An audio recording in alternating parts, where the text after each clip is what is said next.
Today I wanted to do something a little bit different and talk about something out of the ordinary that a lot of people don't normally do, and that's owner financing. So there's a lot of investors out there who do owner financing, and it's really beneficial for them.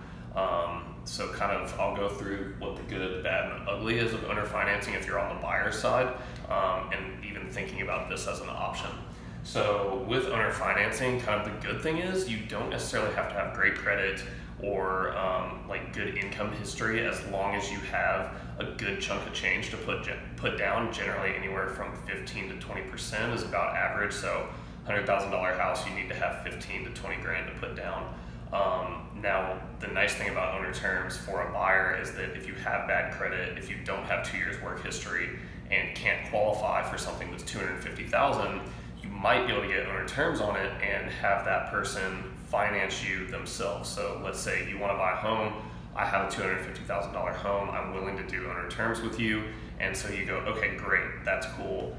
We'll work it out. We'll work out the term. It could be 15, could be 30. I mean, all the terms are very flexible. So it's really up to you and whoever that seller is and what they're willing to do and negotiate.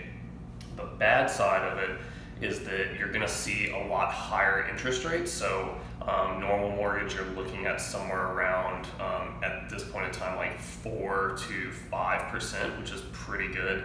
If you have great credit, you're looking like in the threes, like 3.5%, which is super good. So that's kind of the downside of it. Also having to put a ton of money down. So FHA programs, THDA programs, VA, if you're a veteran, there's a lot of government programs out there to help people get into houses for really little or no cost, or relatively no cost up front. So you might be able to buy a $250,000 house if you just wait a couple years, get your income, get your credit, and get everything in shape, and not have an insane interest rate, and also not have to put a ton of money down. The ugly part about it is similar to with a bank. So these people could foreclose on you. So similar to like a rent-to-own scenario, where let's say you get to that 2-year mark, the first 2 years you're supposed to rent and then get your financing in place.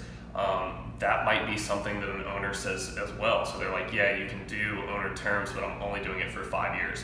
So in the next 5 years, if that 5-year mark comes up and you're unable to get traditional financing through a bank, then they can basically just take the property back.